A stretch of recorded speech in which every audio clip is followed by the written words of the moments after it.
Hola, me presento, yo soy Cande, soy estudiante avanzada en psicopedagogía y en esta oportunidad vamos a tocar los temas, los diferentes textos que van a entrar en el segundo parcial de psicosocial.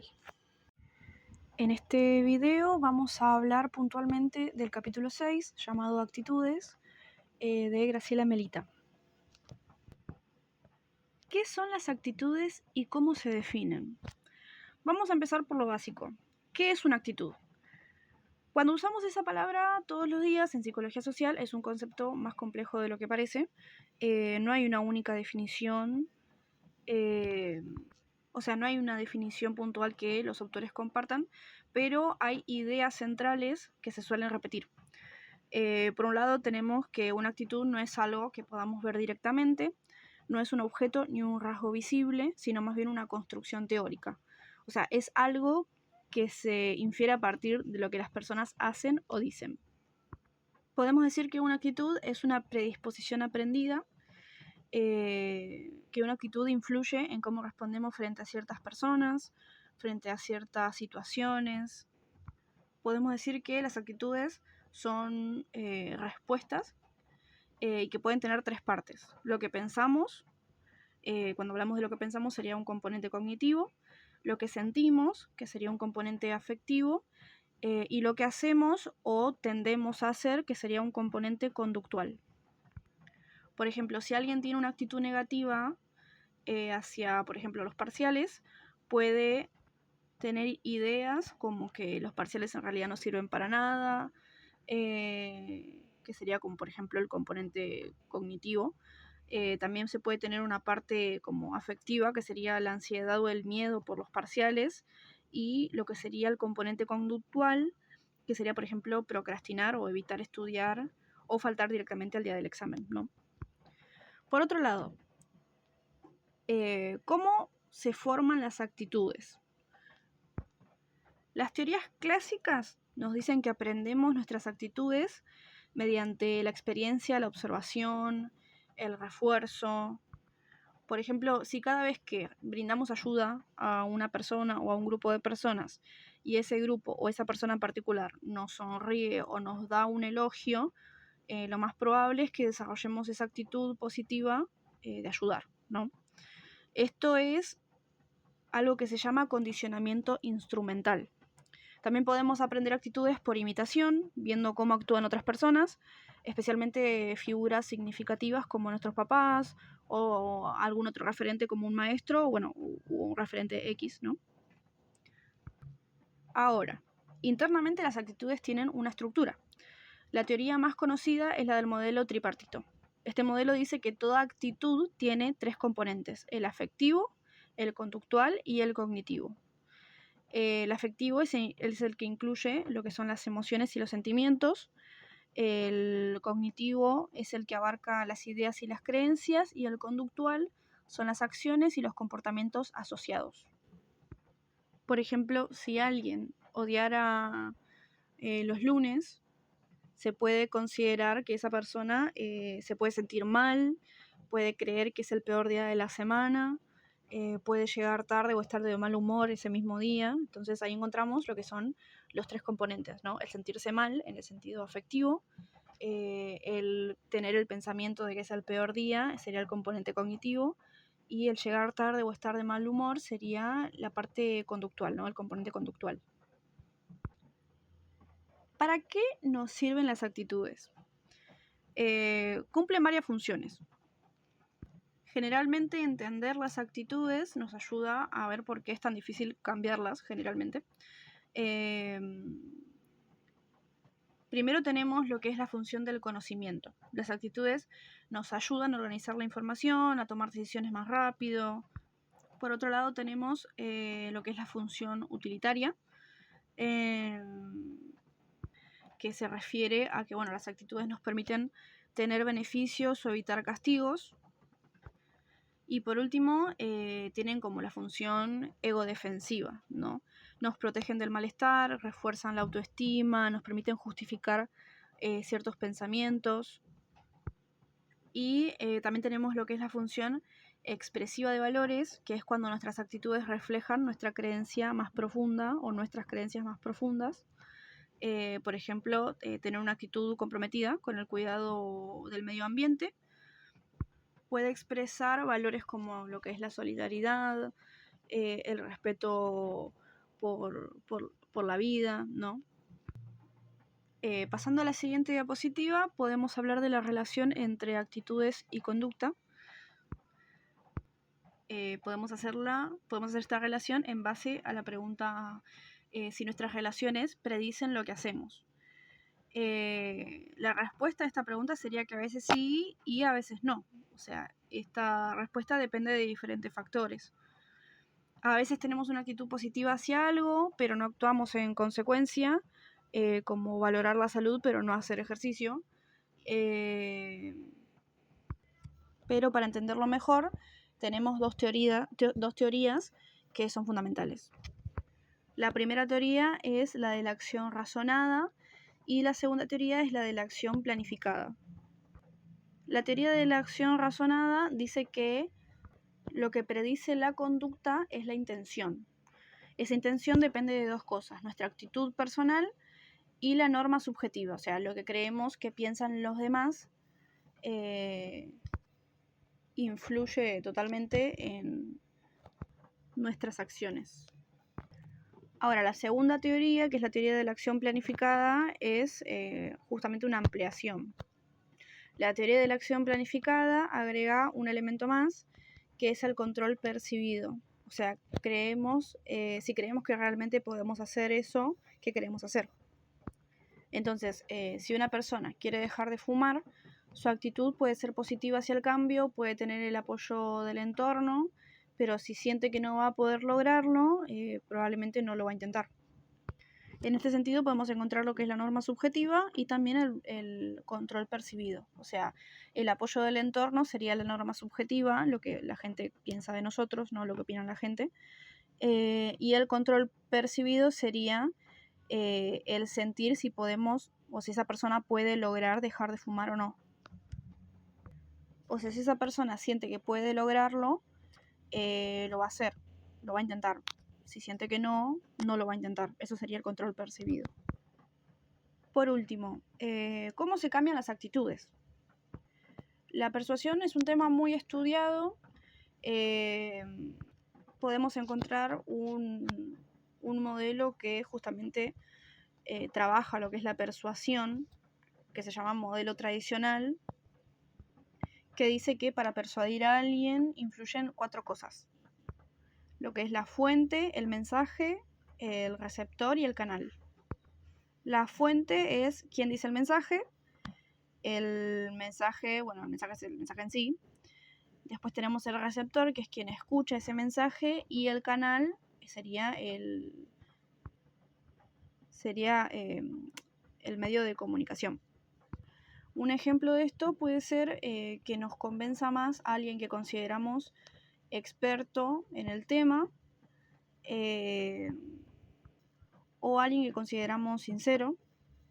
Y también podemos decir que influyen factores como lo que es el tono emocional del mensaje o el medio, el canal por el que lo recibimos.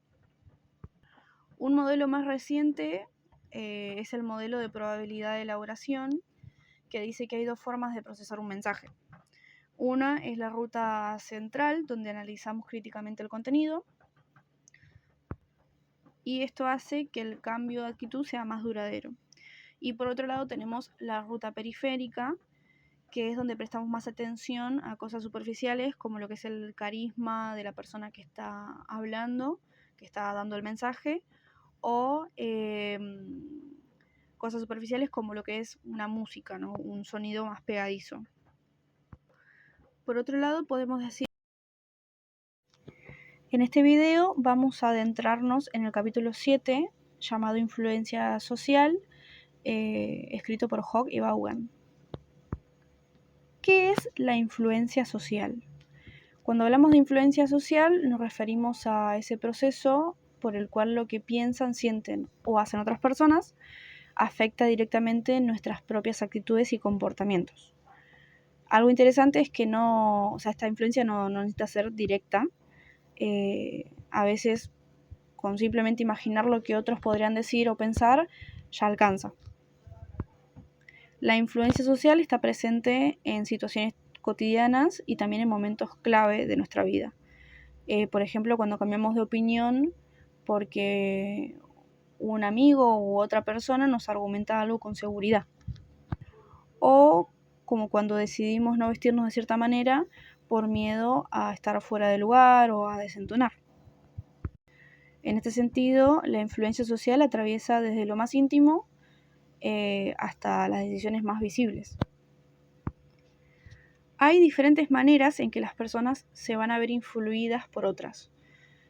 Podemos distinguir 3 formas principales, que son la complacencia, la obediencia y la conformidad. La complacencia es cuando una persona accede a lo que se le pide, pero solamente de manera superficial. O sea, cambia su conducta de manera pública, pero en el fondo no se siente convencida. Por ejemplo, cuando alguien finge estar de acuerdo con algo que se dice en una reunión, pero internamente piensa diferente. Por otro lado, tenemos la obediencia, que implica responder a una orden directa, normalmente de alguien que tiene autoridad, y no se trata solamente de presión social, sino más bien una indicación clara. Es decir, hay tanto una presión social como una indicación puntual. Hay una figura que tiene poder y este poder es reconocido y a su vez esta persona reconoce que tiene poder, entonces espera que se cumplan esas órdenes. En este sentido se da la obediencia. Y por último tenemos la conformidad, que es cuando el cambio es interno y es duradero. La persona adopta verdaderamente la norma o la conducta del grupo porque piensa, considera que es válida, y a diferencia de la complacencia, en la conformidad no hace falta que nadie esté mirando.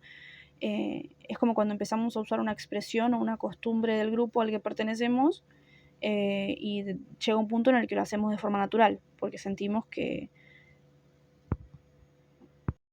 es algo común. O sea, ya lo tenemos tan internalizado que lo vemos como común. Ahora, ¿qué hace que una persona se sienta presionada a obedecer o a complacer a otra persona? En muchos casos esto tiene que ver con el poder que se percibe dentro de la influencia. O sea, el poder no es solamente una cuestión de autoridad en el sentido clásico. Dentro de la materia o dentro de la psicología social en general, vamos a encontrar 6 tipos distintos de poder que pueden operar en una relación.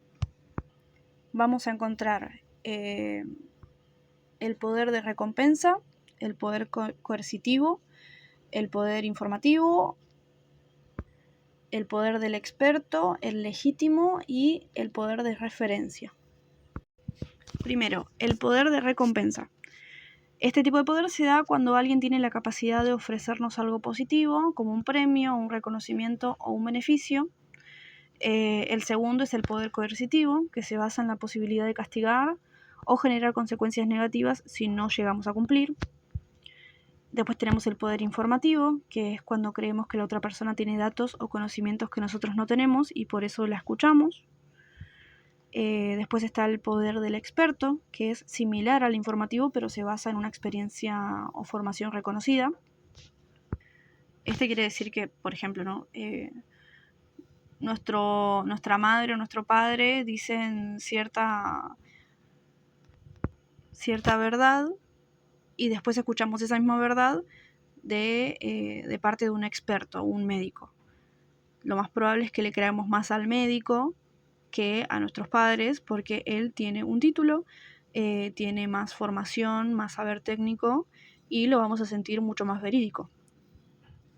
Por eso mismo este poder se llama poder del experto. En quinto lugar tenemos el poder legítimo, que está ligado a una función o rol formalmente establecido, por ejemplo el de un jefe, un director o una autoridad legal.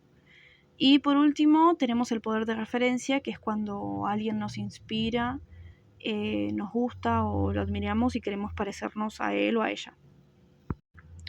Cada poder opera en muchas situaciones sociales y pueden estar más o menos presentes dependiendo del contexto. Uno de los experimentos más conocidos sobre obediencia lo realizó Milgram en la década del 60. Es un experimento que puso en evidencia hasta qué punto las personas comunes son capaces de obedecer órdenes, e incluso cuando esas órdenes van en contra de sus valores morales. En el estudio, los participantes creían que estaban colaborando con una investigación sobre el aprendizaje. El rol de cada participante era dar descargas eléctricas cada vez más fuertes a otra persona que era considerada el alumno, y estas descargas se daban cada vez que respondía mal. Lo que ellos no sabían era que esa persona era en realidad un actor y que las descargas no eran reales. A medida que las descargas aumentaban, el actor empezaba a gritar, a suplicar que lo dejaran libre, ¿no? Que lo dejaran ir, y llegó un punto en el que deja de responder. Y en este punto, cuando el participante empezaba a dudar, un experimentador les decía cosas como que el experimento tenía que seguir, que no había otra opción, que no se podía ir. Y lo más impactante es que más del 60% de las personas llegaron hasta el nivel más alto del voltaje, creyendo que estaban causando un daño real. Y lo hicieron simplemente porque una figura de autoridad se los estaba pidiendo. Este tipo de experimento generó un debate ético, pero también fue clave para pensar cómo se explica que en ciertos contextos históricos, por ejemplo durante los regímenes autoritarios, las personas comunes hayan participado en actos horribles solamente porque alguien en una posición de poder se los estaba ordenando. Milgram no hizo solamente este experimento, sino que a lo largo de los años hizo variantes del estudio para poder entender qué condiciones aumentaban o cuáles disminuían en torno a la obediencia, ¿no? Llegó a notar que, por ejemplo, cuando la persona que recibe las descargas está lejos o no se la puede ver ni escuchar, la obediencia aumenta, pero si la víctima está cerca, en la misma habitación o hay un contacto físico con quien da las descargas, la obediencia baja, disminuye. También tenía relación la cercanía y la apariencia de quien era considerada la autoridad. Por ejemplo, cuando el experimentador estaba presente y tenía cierto tipo de vestimenta, como una bata de laboratorio, la gente obedecía más. Pero si estaba ausente, dando órdenes por teléfono o con una forma de vestimenta diferente, la obediencia bajaba. Otro factor importante era la presencia de otras personas. Si en la sala habían más participantes, que en realidad eran actores, ¿no? Pero quienes participaban Ahora del vamos a experimento no lo explayarnos un sabían, poco más si respecto a estos lo que es otros la conformidad de participantes las se normas rebelaban o se y la negaban a influencia del seguir, la grupo. obediencia bajaba de forma drástica, Respecto a pero si conformidad, todos seguían podemos obedeciendo, decir que es entonces una forma de aumentaba. influencia social que resulta muy Entonces, poderosa, con pero todos suele estos pasar experimentos se desapercibida. llega a entender que muchas veces no se La trata de que conformidad una no es persona sea buena solamente o sea hacer mala, lo que hacen los demás para poder o quedar si es bien, débil sino o que fuerte, sino que habla se de un trata cambio más muchas veces profundo. del contexto, de las presiones Las sociales personas que puede justamente tener modifican su un peso comportamiento enorme o en las sus decisiones que tomamos, pensamientos porque consideran que la norma y no grupal es válida o es solamente nos correcta. limitamos al pensamiento Y de este cambio él es bueno o él es suele malo, o darse él es incluso fuerte cuando o él es nadie nos está débil. mirando. O sea, no hace falta la vigilancia porque la persona internalizó esa norma. Respecto a las normas sociales, podemos decir que son patrones de comportamiento que resultan aceptados dentro de un grupo. Estas normas son las que nos dicen qué se espera de nosotros, qué está bien visto, qué está mal visto. Y se dice que actúan como un marco de referencia, justamente por esto que mencionaba anteriormente. Son un marco de referencia porque nos ubican dentro de un mapa compartido de lo que son los valores y las conductas. Y estas normas no surgen de la nada, sino que aparecen sobre todo en situaciones de incertidumbre, cuando no sabemos bien cómo actuar, porque bueno, en estos momentos miramos lo que hacen los demás para poder guiarnos, y si vemos que muchas personas actúan de una forma similar, lo tomamos como una señal de que ese es el camino correcto. Esto fue investigado por Muzaffer Sherif, que justamente hizo un experimento muy conocido para poder demostrar cómo se crean y se interiorizan las normas grupales. el experimento de Sheriff se relacionaba con la autocinesia. La autocinesia es una ilusión óptica que él utilizó dentro de una habitación completamente oscura. Puso un punto de luz que parecía estar moviéndose, pero en realidad se encontraba fijo. Lo que hizo Sheriff fue pedirle a diferentes personas que dijeran cuánto se movía la luz según ellos. Y cada persona dio su propio criterio de cuánto se movía tal luz. Después estas personas se pusieron en grupos, o sea, Sheriff los puso en grupos y les pidió que hicieran lo mismo pero en voz alta, escuchándose mutuamente. Y lo que pasó es que las estimaciones empezaron a juntarse, a unirse y el grupo formó una media compartida. Y esta media después se volvió una norma. Con este experimento, Sheriff demostró la forma en que ellos adquirieron esta norma, porque cuando volvieron a estar solos, las personas seguían dando respuestas cercanas a esa norma grupal. O sea, ellos llegaron a internalizar esa norma. Así se puede ver cómo las normas pueden surgir del consenso y se pueden mantener incluso cuando ya no hay una presión social directa. Por otro lado tenemos el experimento de Ash. Ash lo que quiso hacer es llevar la investigación un poco más lejos, porque bueno, Sheriff se dedicó a estudiar situaciones ambiguas, pero Ash se pregunta si las personas se conformarían incluso cuando la respuesta correcta es evidente. En su experimento les mostró a los participantes una línea y otras 3 líneas de comparación. La tarea era decir cuál de las 3 líneas era igual a la original, pero había una trampa. El grupo estaba compuesto por varios actores que daban respuestas erróneas a propósito. Y solamente uno de los participantes no sabía que todo esto estaba planificado, ¿no? Que eran actores. Más allá de que la respuesta fuera clara, la mayor parte de los participantes Ahora vamos a hablar un poco sobre lo que es la influencia informativa y la influencia normativa. Dentro de la psicología social podemos distinguir estos dos grandes tipos de influencia, que lo que hacen es explicar lo que es la conformidad.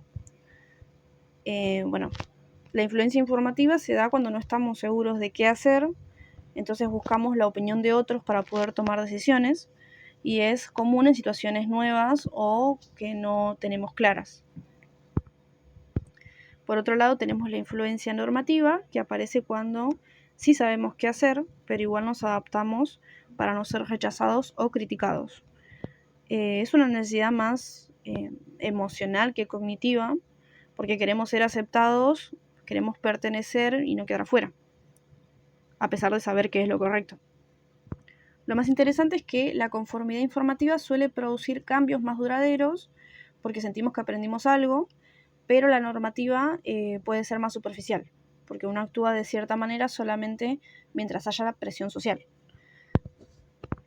Y podemos utilizar como ejemplos de ambas influencias lo que fueron los experimentos anteriormente mencionados, porque el experimento de Sheriff podría ser un ejemplo de la influencia informativa, en el que las personas al salir seguían buscando respuestas respecto al experimento y seguían dando respuestas cercanas a lo que fue la norma grupal que se había formado durante el experimento. Entonces se relaciona más con lo que es la influencia informativa, pero después tenemos el experimento de Ash, que es un ejemplo de la influencia normativa, porque más allá de saber cuál era la verdad, cuál era la respuesta correcta, buscaron evitar el rechazo grupal, o sea, deseaban evitar el rechazo grupal, entonces no buscaban información, sino ser aceptados por los demás. Hay diferentes factores que hacen que una persona se conforme más o se conforme menos con el grupo. Por un lado tenemos lo que es el tamaño del grupo, otro factor es la unanimidad, en tercer lugar tenemos la cultura y por último tenemos el género. Con respecto al tamaño del grupo, se llegó a ver que con una mayoría de entre 3 y 5 personas, la conformidad ya alcanza su punto máximo. No hacen falta más personas para poder aumentar la presión. Por otro lado, respecto a la unanimidad, si todos los miembros del grupo dicen lo mismo, la presión es más fuerte. Pero con que uno ya disienta, ya se da lugar a una alternativa y la persona se siente más libre de pensar distinto. Respecto a la cultura, en sociedades más colectivistas se valora más la armonía grupal y por eso hay mayor tendencia a conformar. Pero en culturas más individualistas se promueve más lo que es la independencia. Y por último tenemos el género, que puede jugar un papel muy importante dependiendo de la tarea. Se vio a hombres y a mujeres. En este video vamos a hablar puntualmente del capítulo 8, llamado Las representaciones sociales, de Diego Velázquez. ¿Qué son las representaciones sociales? Vamos a empezar entendiendo qué significa representar algo. Desde siempre, cada persona, todas las personas, no solamente vivimos experiencias, sino que también sentimos la necesidad de organizar estas experiencias y de darles un sentido. No alcanza solamente con ver o con sentir, necesitamos representar lo que vivimos. Las representaciones sociales son justamente formas compartidas de entender la realidad, son ideas, creencias, conocimientos que construimos entre todos de manera grupal para poder comunicarnos, para poder entendernos y para poder convivir. No se trata solamente de verdades absolutas ni de conocimientos científicos, sino de formas colectivas de interpretar el mundo que nos rodea. El concepto de representación social no surge así de la nada, sino que ya desde fines del siglo XIX, Wundt hablaba de dos ramas dentro de la psicología.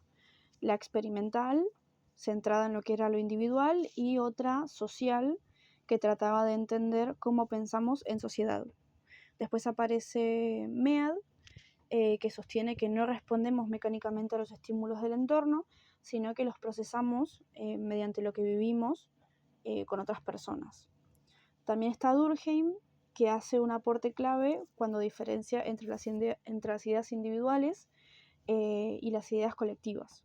Para Durkheim, lo social no es solamente la suma de individuos, sino una fuerza que moldea a cada persona. Todas estas visiones que tienen estos diferentes intelectuales fueron antecedentes fundamentales para poder llegar a lo que es el modelo actual de las representaciones sociales. Ahora, el autor que le da forma a la concepción moderna de representación social es de apellido Moscovici. Moscovici estudia cómo la sociedad francesa entiende o entendía el psicoanálisis y se da cuenta de que no pensamos solos, sino que armamos explicaciones colectivas sobre los temas importantes. Las representaciones sociales son modos de conocer que construimos entre todos a partir de lo que hablamos, a partir de lo que escuchamos, de lo que compartimos, y nos ayudan a dar un sentido a lo que consideramos desconocido.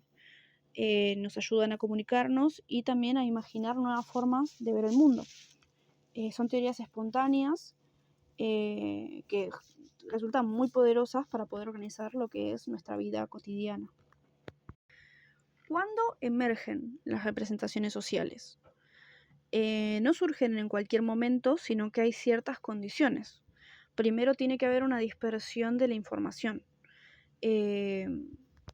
Puede haber mucha data circulando, pero muy poco clara y muy incompleta. En segundo lugar, se necesita un tema que se vuelva relevante, que nos llame la atención, que nos afecte directamente. Esto sería la focalización. Y en tercer lugar aparece lo que es la presión a tener una opinión. O sea, necesitamos decir algo sobre el tema, sentirnos parte del debate. Cuando se dan estas tres condiciones, es muy probable que surja una nueva representación sobre el asunto. Ahora, ¿cómo funciona una representación social? La representación social tiene tres dimensiones. Una es la información, la segunda es la representación y la tercera es la actitud. Cuando hablamos de la información es todo lo que sabemos o todo lo que creemos saber sobre ese tema. Cuando hablamos de representación hablamos de qué temas se asocian, qué importancia le damos, cómo lo organizamos. Y la tercera es si nos parece bien, mal, si lo aceptamos o lo rechazamos. Esta tercera es la actitud. Por otro lado, Moscovici habla de dos procesos que le dan forma a estas representaciones. Por un lado tenemos lo que es la objetivación y por otro lado tenemos el anclaje. La objetivación convierte lo abstracto, o sea, algo abstracto, en algo concreto y fácil de entender. Y el anclaje lo acomoda dentro de los valores que ya tenemos. Y así integramos lo nuevo en lo que ya creemos. Por último, las representaciones sociales se diferencian de otros conceptos como la ciencia o la ideología. Podemos encontrar diferencias entre representación social y ciencia porque la ciencia busca verdades comprobables y las representaciones sociales se construyen en la vida diaria y se basan en el sentido común. También encontramos una diferencia con lo que son las ideologías, porque aunque pueden parecer... En este video vamos a explayarnos en el capítulo 10, llamado Prejuicios, Estereotipos y Discriminación, de Joaquín Ungaretti. ¿Qué son los prejuicios, los estereotipos y la discriminación? En el día a día solemos usar estos tres términos como si fueran sinónimos, pero desde lo que es la psicología social es fundamental distinguirlos porque cada uno representa un proceso distinto. Se puede decir que están conectados, pero no significan lo mismo. Empezando por el prejuicio, podemos decir que es una actitud, es una forma de posicionarnos frente a un grupo social. Es una actitud que incluye lo que pensamos sobre ese grupo, lo que sentimos hacia quienes integran ese grupo y cómo estamos predispuestos a actuar. El estereotipo, por otro lado, es una creencia compartida socialmente sobre las características de cierto grupo. Es como un esquema mental, una imagen que se activa de manera automática cuando pensamos en ese grupo. Por último tenemos lo que es la discriminación, que es cuando ese prejuicio o ese estereotipo se convierte en una conducta, se traduce a conducta.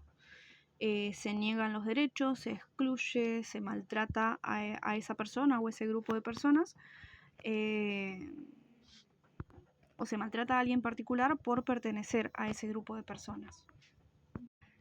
Si quisiéramos generar un orden de palabras, podríamos decir que primero pensamos, o sea, sería lo que es el estereotipo, después sentimos, que sería el prejuicio, y por último actuamos, que sería la discriminación. Alguien que estudió en profundidad al prejuicio fue Allport. Allport definía el prejuicio como una antipatía basada en una generalización inflexible, errónea. Esto quiere decir que no es solamente desagrado, sino una actitud negativa que se aplica a todos los miembros del grupo, sin importar si son o no son como se cree. O sea, sin importar cómo sean realmente. Lo interesante del prejuicio es que cumple diferentes funciones. A nivel individual, puede ayudar a algunas personas a sentirse superiores y refuerza su autoestima. Y a nivel social, el prejuicio puede servir para justificar desigualdades o mantener prejuicios, por ejemplo, con el racismo estructural o el clasismo. Desde la psicología se estudia el prejuicio como una actitud individual, pero también es clave entender su dimensión colectiva, ¿no? Muchas veces el prejuicio se instala culturalmente, se produce de forma automática, y en este sentido las reacciones negativas que tenemos frente a alguien puede estar influenciada por el rol que esa persona ocupa en la sociedad. Y lo más interesante y también preocupante es que también quienes forman parte de grupos oprimidos pueden adoptar prejuicios en contra de su propio grupo porque lo sienten o lo tienen naturalizado. Ahora, hablando de los estereotipos, podemos decir que son herramientas mentales que usamos para ordenar el mundo, pero lo hacemos de una manera bastante reducida y generalizante. Son como etiquetas que aplicamos a los grupos, son etiquetas basadas en lo que creemos que los define. Por ejemplo, un estereotipo sería que creamos que los hombres no lloran, o que los niños, los nenes no pueden jugar con muñecas, o que deportes como el fútbol o el boxeo solamente son para hombres, no para mujeres. Esos serían ejemplos de estereotipos. Más allá de que los estereotipos nos ayudan a tomar decisiones rápidas, tienen consecuencias negativas porque impiden ver lo que es la diversidad dentro de un grupo o de cada grupo. Se suelen mantener firmes porque son reforzados todo el tiempo por los medios de comunicación, por la familia, por la cultura de la sociedad. Inclusive hay un modelo que explica cómo funcionan los estereotipos. Este modelo se llama modelo de contenido de estereotipo. Es un modelo que dice que cuando pensamos en un grupo lo evaluamos según dos dimensiones: cuánto nos agrada y cuán competente creemos que es. Entonces, un grupo que nos cae bien pero lo vemos poco capaz, nos da lástima. Por ejemplo, un grupo que no nos gusta pero que creemos competente nos puede dar envidia, y cuando no nos gusta y también lo consideramos incapaz, puede generarnos desprecio. Los estereotipos no nacen de la nada, son construidos socialmente, y muchas veces están al servicio justamente de mantener las desigualdades. Y lo más grave es que generan que una persona o un grupo de personas traten a otro grupo de personas o a una persona en particular como si fueran peligrosos, y reaccionan de manera defensiva solamente por el estereotipo que posee el grupo opuesto. Ahora, con respecto a la discriminación, podemos decir que la discriminación es la expresión concreta de una actitud prejuiciosa. Es cuando pasamos de pensar o sentir algo sobre un grupo a actuar en consecuencia. Y esa acción suele ser negativa. Por ejemplo, el negar un empleo, o hacer un comentario ofensivo, o evitar el contacto, o excluir a esa persona o a un grupo. Pero la discriminación no siempre es violenta o visible. A veces suele ser sutil, como por ejemplo que una persona no sea invitada a un espacio social por los prejuicios implícitos, o cuando se asume que alguien no va a entender algo solamente por su origen. Este tipo de comportamientos, aunque no suenen o no sean agresivos, refuerzan lo que es la exclusión y la discriminación. También existe lo que se llama favoritismo hacia el endogrupo. Este favoritismo hacia el endogrupo significa favoritismo hacia el propio grupo. No es que se ataque directamente al otro, pero sí se le niega los recursos, los derechos, el respeto. Por ejemplo, sería dar oportunidades laborales solamente a quienes pertenecen a mi gente, no a mi grupo, a quienes considero que son más valiosos por ser de mi grupo. Y por otro lado, podemos decir que la discriminación no es solamente racional, está cargada de lo emocional, de las emociones. El miedo, el rechazo, el enojo, la bronca hacia ciertos grupos, lo que hacen es intensificar las conductas discriminatorias. Por eso, a veces el prejuicio no se combate con argumentos, sino que también tiene que trabajarse la parte emocional, la parte simbólica. A lo largo de los años, la forma en que se entendió el prejuicio fue cambiando mucho. Por ejemplo, antes de 1920 o al principio de 1920 estaba el racismo y la discriminación, que se justificaban con ideas biológicas. Se creía que una raza era superior a otra, se usaba para legitimizar lo que era la esclavitud y el colonialismo. No se consideraba un problema social, sino algo natural. Ya después de la Primera Guerra Mundial aparece una mirada nueva, que sería el prejuicio como una actitud irracional, una construcción social, no tanto científica. Y esto lleva a estudiar los mecanismos psicológicos que explican el prejuicio, como los mecanismos de defensa y las frustraciones proyectadas en otros grupos. Ya después del nazismo surge la idea de que hay estructuras de personalidad que predisponen al prejuicio, por ejemplo la personalidad autoritaria. Se estudia cómo ciertas formas de crianza y ambientes sociales generan individuos más intolerantes. Y después en los años 60 se pasa de lo individual a lo social. Se analiza cómo las normas sociales y la cultura influyen en la aparición del prejuicio.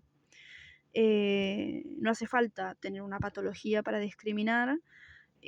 Con haber sido socializado en una cultura que naturaliza la exclusión ya es suficiente. Más adelante, ya en los años 80, se retoman los estudios sobre los procesos cognitivos y se investiga cómo categorizamos a las personas. Cómo usamos atajos mentales que nos llevan a generalizar, a meter a muchas personas en una misma bolsa, por así decirlo,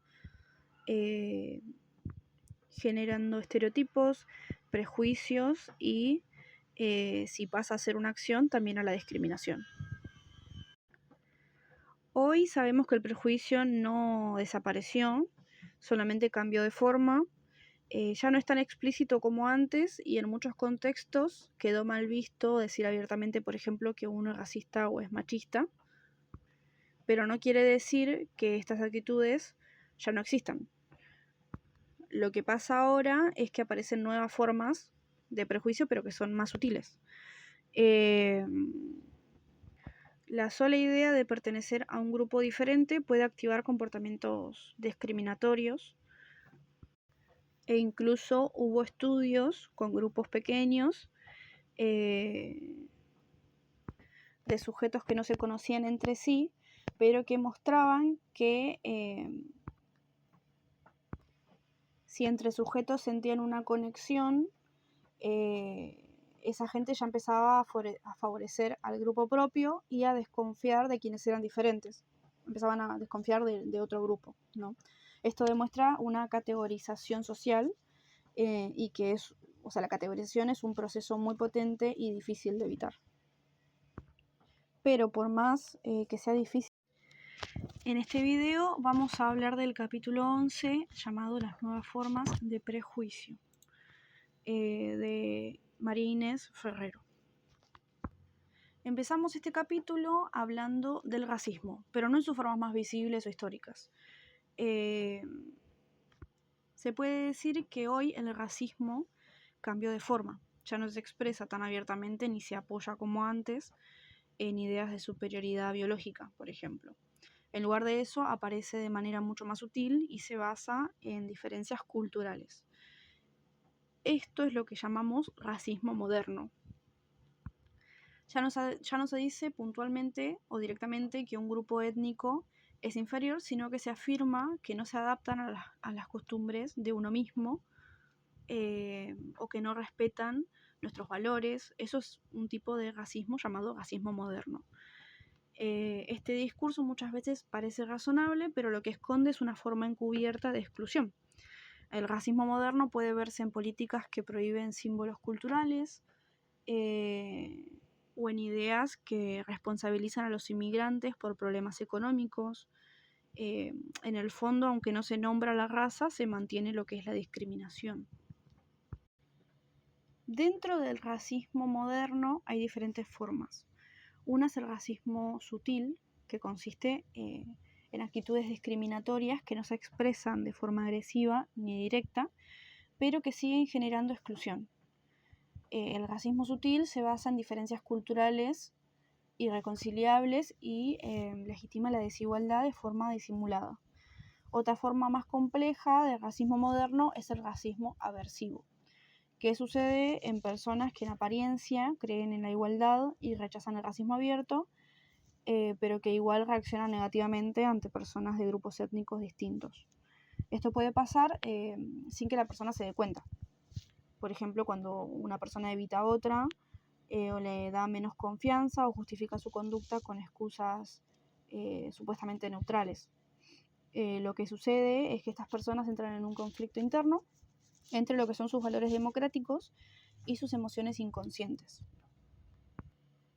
Para llegar a entender por qué seguimos viendo racismo, también en formas nuevas, es importante mirar cómo funciona nuestra mente en lo social. Una de las claves para hacerlo es la categorización social. La categorización social es una tendencia humana a organizar el mundo en grupos. Es un mecanismo que nos lleva a ver a los otros como diferentes de nosotros y a nosotros como más parecidos entre sí. No es necesariamente malo, pero cuando la cultura le da valor a estas diferencias, aparece la discriminación. Por ejemplo, cuando se asocia lo europeo con lo civilizado, y lo latinoamericano o lo africano con lo primitivo, por ejemplo, son ejemplos, bueno, de justamente cuando aparece la discriminación, ¿no? Además, nuestra identidad social, perdón, no solamente se construye con lo que somos, sino también con lo que no somos. Es por esto que tendemos a reforzar los rasgos del grupo propio y a marcar distancia con el grupo ajeno. Y se genera una comparación jerárquica, o sea, que lo nuestro es mejor, que lo nuestro es superior, ¿no? Y de esta forma, sin darnos cuenta, vamos sosteniendo prejuicios que refuerzan lo que son las desigualdades. Por otro lado, tenemos el sexismo, que al igual que el racismo, también cambia de forma. Ya no se justifica tan fácilmente decir que las mujeres son inferiores, sin embargo siguen existiendo actitudes que sostienen desigualdades de forma encubierta. Esto es lo que ahora se llama sexismo ambivalente. Por un lado tenemos lo que es el sexismo hostil, que es más conocido porque insulta, desvaloriza, cree que las mujeres son débiles, manipuladoras o incapaces, pero también existe el sexismo benevolente, que parece amable pero también es peligroso. Este último sexismo, el benevolente, se expresa como una especie de caballerosidad, se podría decir. O sea, el hombre que cree que tiene que cuidar, que tiene que proteger, que cree que puede o que debe decidir por la mujer, porque ella sola no puede. Pero en realidad son todas formas que sostienen la misma idea, de que las mujeres ocupan un lugar subordinado, ¿no? Y más allá de que el sexismo benevolente parezca positivo, lo que hace es encasillar a las mujeres en roles tradicionales, como lo que es madre o esposa o cuidadora, y si una mujer no encaja ahí, queda excluida o es despreciada. Hoy por hoy sabemos que el género no es algo natural o biológico, sino una construcción cultural. A lo largo de la historia, las sociedades definieron qué es ser hombre o qué es ser mujer, y de esta forma asignaron roles, asignaron tareas o valores a cada uno, diferentes estereotipos, ¿no? Tradicionalmente se creía que la masculinidad y la feminidad eran opuestas. Si alguien era muy masculino, no podía ser femenino, o si alguien era femenino, no podía ser masculino, ¿no? Pero los estudios actuales muestran una diferencia, o sea, son diferentes. No los muestran como opuestos, sino como dimensiones independientes. Un ejemplo de esto es que muchas personas tienen rasgos tanto masculinos como femeninos, ¿no? El tener rasgos masculinos y femeninos se le llama androginia. Es una visión más amplia que permite reconocer que hay formas válidas de ser más allá de estereotipos rígidos.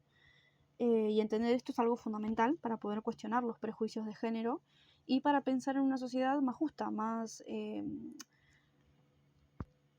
inclusiva, donde todas las personas puedan desarrollar lo que es su identidad de manera libre y no estar limitada por lo que se espera según su sexo o su género.